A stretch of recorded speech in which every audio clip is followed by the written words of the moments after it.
today we're going to be making Mapo Tofu. So for ingredients, you're going to need some silken tofu, some ground beef, beef broth, some peeled garlic, chili pepper, and some green onion. For seasonings, you're going to need some sugar, soy sauce, any oil, and some white pepper. I forgot, but most important, tobanjang. Next, you want to mince up some garlic, then set it aside in a small dish for later. Next, you want to cut up your tofu into little cubes, around this size. To prep the tofu and firm it up a bit, you're going to want to boil some water and throw the tofu in for around 1 to 2 minutes. Afterwards, you want to just strain the water and take the tofu out and set it aside. Next, prep a pan with a little oil on medium to high heat. When stir-frying the beef, it is helpful to start chopping it up and make it as small as possible because that's the final look we're going for. Although I am using beef in my recipe, some people use other substitute minced proteins such as pork or even shiitake mushrooms. After the protein's about well done, I like to make a little pocket to stir-fry the garlic. You want to stir-fry the garlic until it's golden brown before the next step. It is time for the tobanjang. Tobanjang is a popular Chinese condiment, specifically a Sichuan-style chili bean paste. It's made from fermented broad beans, chili peppers, salt, and sometimes other ingredients like soybean and wheat flour. Adding another scoop for good luck, but it's a key ingredient in Sichuan cuisine because of its bold, savory, and spicy flavor profile.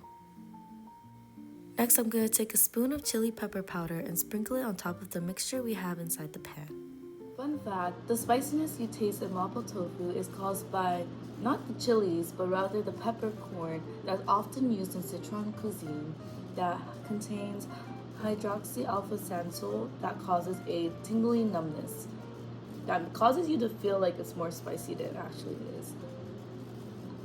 Personally, I don't use those peppercorns because I can't handle spice well, but yes, a little fun fact.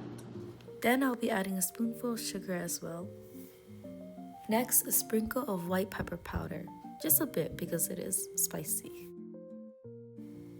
Next, we're going to be adding beef broth, which is going to be the base for your sauce, so you can add however much you like depending on how saucy you like your Mapo Tofu.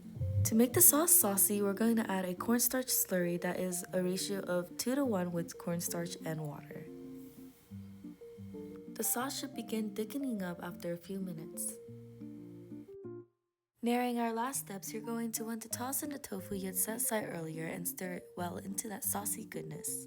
Tofu fun fact, it is over 2,000 years old, originating from China during the Han Dynasty when someone presumably curdled soy milk on accident. Ta-da! And with that, your Mapo Tofu is done. Let's serve it up. I didn't have any rice, so I'll be using this instant brown rice by Nitsuki that only takes 1 minute and 30 seconds to warm up.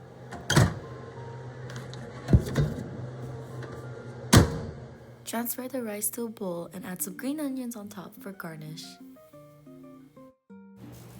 And that, my friends, is some Chinese-style Mapo Tofu that is quick and easy and not too spicy, so I hope you enjoy.